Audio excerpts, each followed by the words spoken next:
Y'all want to see what white people been up to on Netflix? This was a top trending show, so you know there's some nasty bits. The show starts with Michaela Kell releasing a bird named Barnaby back into the wild. Meanwhile, somewhere in New York, Devon DeWitt just got released from being detained. She sends the word Sirens to her sister Simone. It's their SOS code.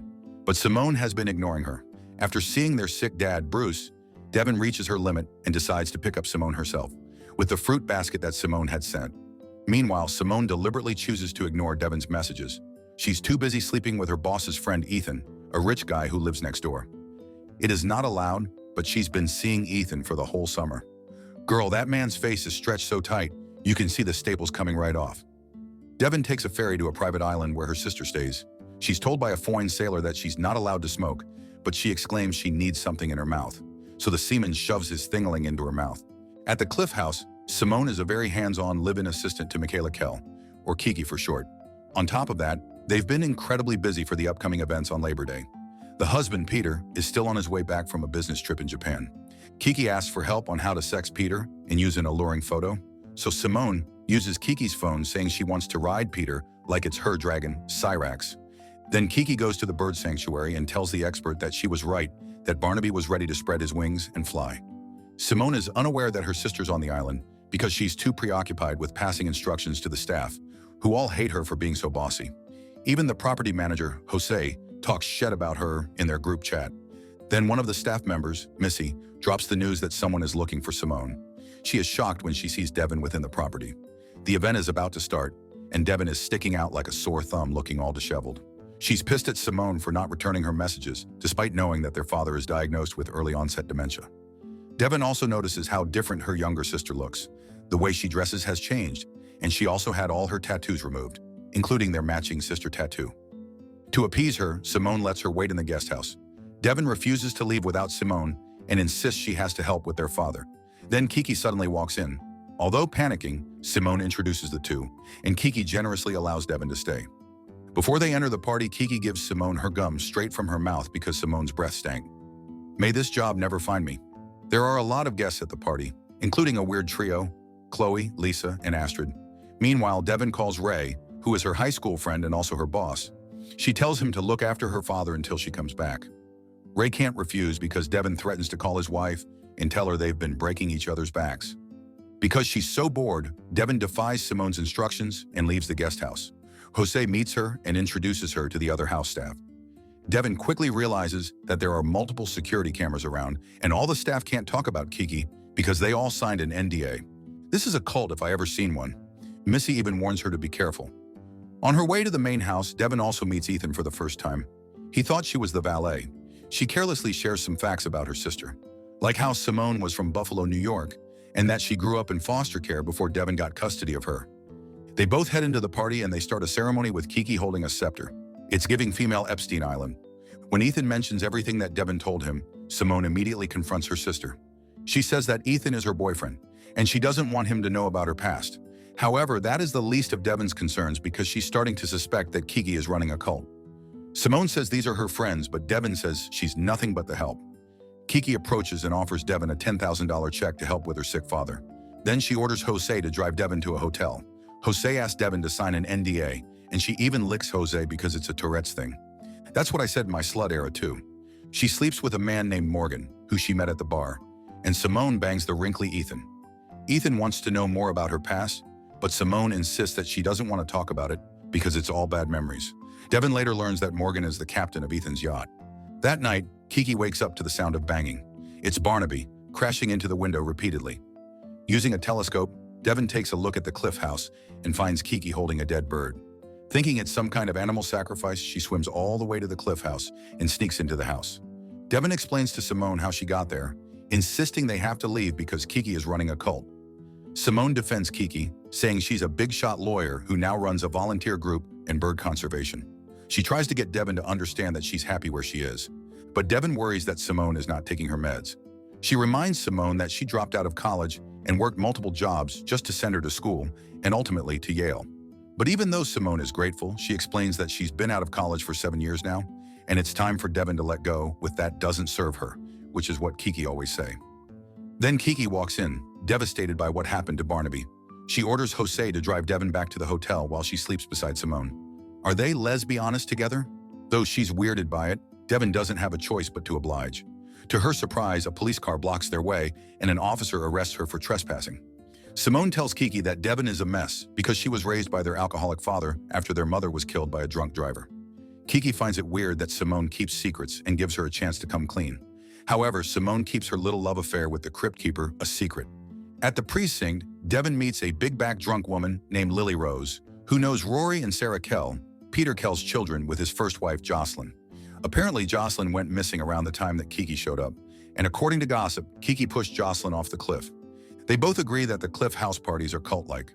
Lily Rose says she used to be a part of a cult, but when her father joined and tried to assimilate, she soon found out what she was doing, and before she knew it, she was out. With this, Devon comes up with a new idea. Back at the Cliff House, billionaire and Kell security company owner Peter Kell is up early. He's evidently closer to the staff than Kiki is. Because they don't have kids together, Peter can't help but miss his children with his first wife. He apologizes to Kiki for not responding to her messages. He wants to enjoy his day off, but Kiki wants him to participate in the Vanity Fair photo shoot. They're asking people to donate $10,000 for the gala, which is also for the raptor conservation, so she insists he has to be in the photo for the PR. May this money attack me, caress me, hold me, and keep me from being broke. Peter eventually gives in. Then, to make it up to Kiki, he hands her magpie chocolate that he bought in Japan for her. Under Kiki's instruction, Simone orders the same product from the Japanese store where Peter said he bought the gift. When she's finally released, Devon asks Kiki to forgive her and let her stay at the Cliff House. She reminds Devon that she's already been arrested for DUI for the second time, and in New York it's grounds for 4 years in jail. She agrees to let her stay as long as she doesn't cause any trouble. So Devon tries her best to fit in. Simone is very happy to see her sister all dressed up for the party, but Devon is weirded out by all the girls' red light therapy, when in reality they all had plastic surgery. Devon says that she now sees how nice and kind Michaela is, but behind all this fake plastic shit, Devon is trying to find out if Kiki really killed the ex-wife. She talks to a photographer for Vanity Fair, but even he doesn't want anything to do with it. Peter is busy watching the security footage with Jose. He explains that Simone has been sneaking out of the property every night, switching off the security cameras before she leaves, not knowing that there are other security cameras in the area. Kiki knows that it's just ocean on the other side, except for Ethan's property. And with that, they realize that Simone has been meeting with Ethan. Kiki is appalled because she knows that Ethan likes to flirt with 25-year-old women, just like Leonardo DiCaprio. Peter doesn't know what to say because Ethan is his friend.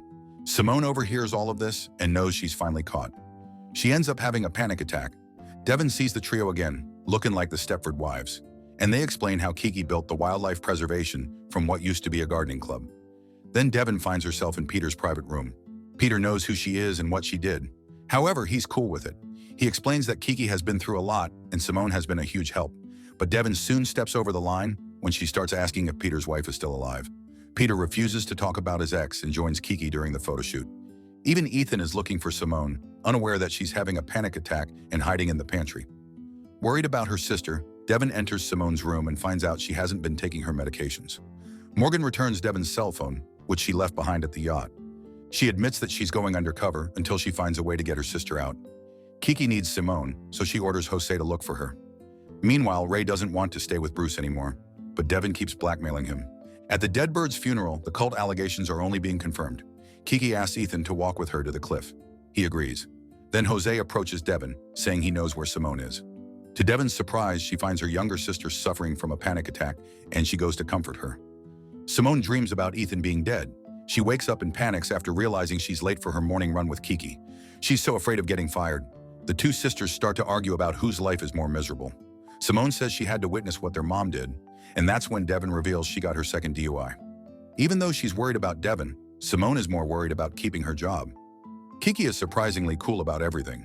She even tells Simone she can date whoever she wants to, but asks her to be careful around Ethan because he a broke Oz. Simone girl, if he broke and looks that old, find yourself a richer man. To ensure that there are no more secrets between them, Simone reveals that her mother unalived herself. She connected a tube to the exhaust pipe and directed it into the car. Simone, who was 7 at the time, was in the back seat. Devon arrived just in time to pull her sister out and rush her to the hospital. Finally realizing her struggle, Kiki promises to take care of Simone and only give her the good things. Meanwhile, in order to avoid drinking alcohol, Devon finds a staff member, Eddie, who is using a blower, and ends up giving him a blower. He tries to make small talk, but Devon just says, "Boy, bye." Afterwards, she asks the other household staff about Jocelyn Kell. but no one wants to talk. Downstairs, Kiki commends the staff for their hard work, but makes Simone say the criticisms so she'll receive all the hate. Then the order arrives, and after inspecting it closely, Kiki figures out that Peter didn't buy the magpie in Japan, just like he said. She suspects he's been having an affair. They haven't heard from Ethan, and even Simone can't reach him, so everyone is getting worried. He was last seen with Kiki. When Simone leaves the room, Kiki admits that Ethan won't be bothering Simone anymore. Suddenly, Kiki drops her discovery about Peter lying about his whereabouts. Instead of arguing, Peter admits he wasn't in Japan. Then he tells Jose he wants to go dark for a while. Kiki is not about to let him go, so she orders Simone to follow his Oz. By the time Devon wakes up, she walks in on Kiki bathing. And since Kiki kinky, she asks Devon to stay. Devon learns that Simone has told the truth about what happened to their mother. Kiki commends Devon's sacrifices, saying that she saved her younger sister from dying. But Devon feels guilty. She wanted to go to college, so she left Simone with their dad, who was depressed and an alcoholic. He didn't even take care of Simone, so that when Devon got back, Simone was malnourished, suicidal, and had missed most of 7th grade. She somehow blames herself for that. Kiki immediately offers her comfort. She shares that she, too, lost her mother, and she knows what it feels like. She convinces Devon that she did a good job. And as if being hypnotized before Devon knows it, she's in a car with the trio, driving away from the mansion, and the girls are singing WAP. Yeah, you fucking with some wet-ass pussy. Literal hell on earth. Kiki realizes that her calendar is no longer in sync with Peter's. She tries to get Jose to talk, but when he refuses, she threatens to fire him. But Jose remains unbothered, saying that only Peter can fire him. Before he leaves, Kiki says to watch his ducking big back.